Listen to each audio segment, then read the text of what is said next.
very distinct sound of the Harvard. A Pratt & Whitney engine. It's a bigger version of the one that's in the Stearman, but a massive radial engine with raw, rasping noise that you can hear.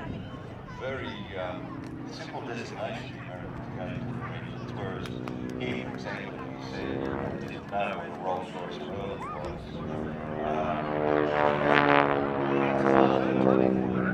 Radio was radially around the crankcase. 1340 was the number of very simple. Very simple. So, training aircraft? Advanced training used by the US Army Air Corps, later the US Army Air Force. Because the US Air Force didn't exist until 1947. Also used by the US Navy under the designation SMJ. Some of those Navy aircraft were actually breastworks or carrier designated the BC-1, BC-2, BC for basic combat. All these designations changed over time. Generally known as the T-6. So today flown by pilot David Pettus, who again started flying at a very early age over at Fenland, doing vintage aircraft. So started flying vintage aircraft in 2007, but also still instructs part-time at Fenland at the very school that he learned to fly at. He's got over 500 hours on tailwheel, time below, including the timing off, Stearman and Harvard. Lovely scene for this aircraft.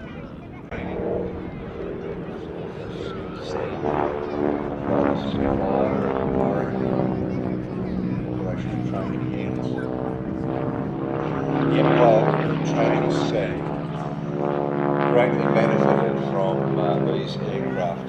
It was a scheme produced in 1939 because it was understood very early that all of the manufacturers took advanced training.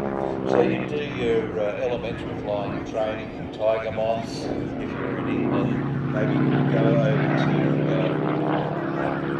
Canada, fly the AT-6 over there, or the same thing happened in South Africa. And then you would be sent over to England, perhaps flying fighters, bombers, transport aircraft. But it was a feeder line for pilots. 131,000 of them came into the scheme.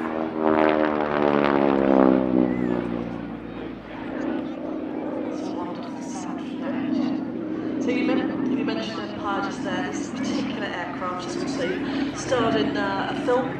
It was painted up in the Japanese Zero colours for 1994 for the filming of Empire of the Sun, where it had some additional work carried out to make the rear canopy look more realistic as the Zero aircraft. And then in 2005 it was repainted again in the colours interested in taking a flight in this glorious aircraft. You can indeed. The Whacky Rabbit is available for flight training as well as experience flights.